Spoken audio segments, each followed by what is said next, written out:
This is the results so far, all put together, of the crucible project.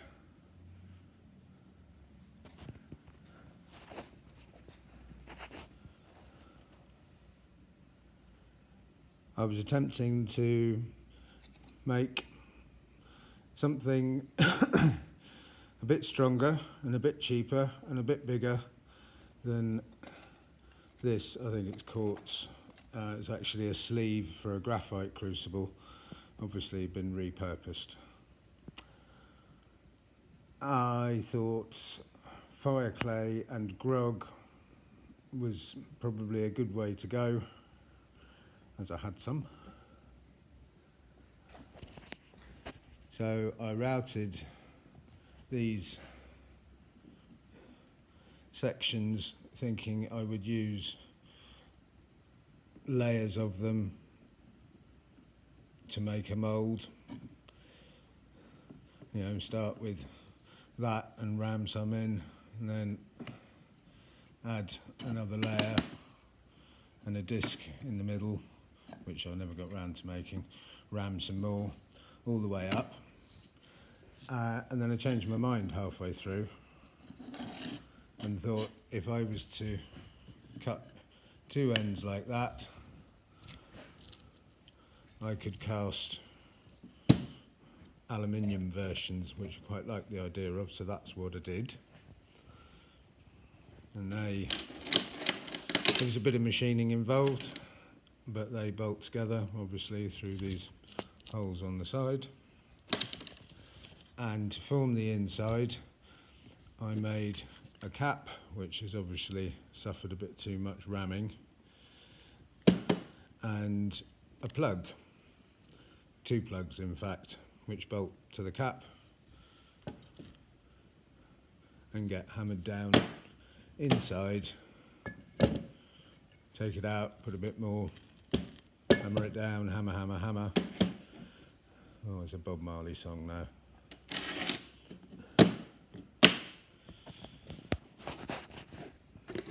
Mixture I used is, for 1 kilo, I used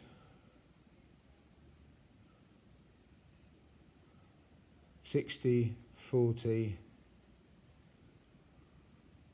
no it wasn't, it was slightly less than that, it would have been 55, 35, 10 of grog, clay and water. Very dry. Stirring pot. So these two sections were the first one, and they came apart at that fissure as I was taking it out of the mould. However, they have seen a fair bit of use since in various forms. This was made using the smaller plug, which when inserted creates a 10mm wall.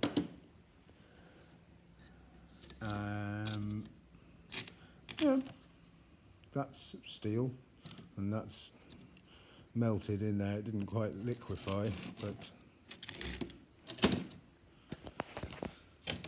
this is one that I've only ever used for aluminium. It has been fired.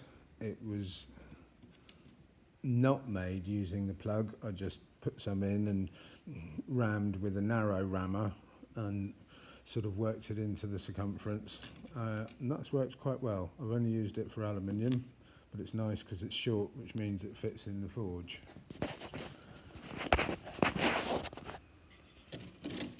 This has been a sturdy crucible. Has done quite a few pours. They do get clogged up in, on the inside with iron. It's difficult to get rid of the slag attack.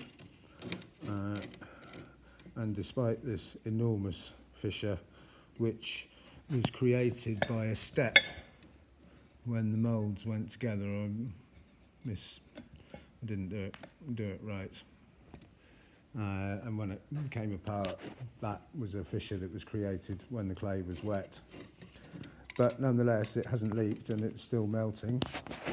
This was the nicest one of that batch. It's been dried, it's been fired. I haven't used it. I quite like it. It might just stay there. Then I made the bigger plug to create a thinner wall, thus getting the load closer to the induction coil, and came up with these. Oh no, I think it was that way round. This was a load of graphite powder. I thought I would try a graphite mix, and it was pretty disastrous. As you can see, the top just collapsed instantly. There's still a pot there.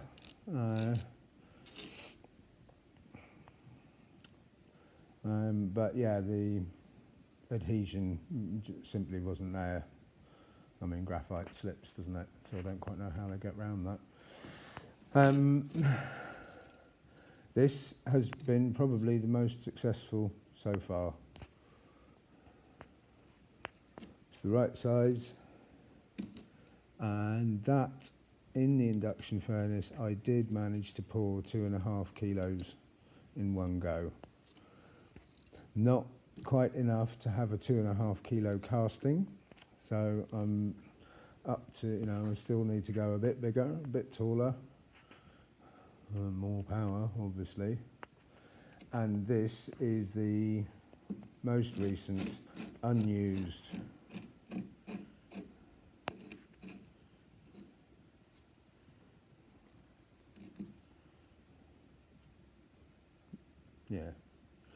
the lids.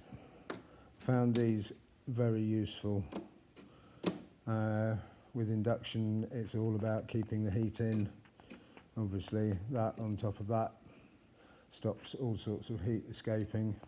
And I made one with pokey holes, so you can agitate the melt, which I found helpful. All in all, it's all right.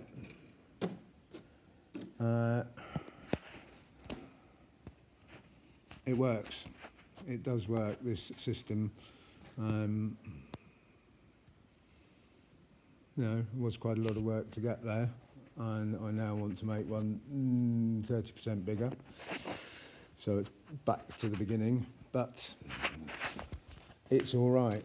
They hold up. They can be lifted, and yeah, very nice.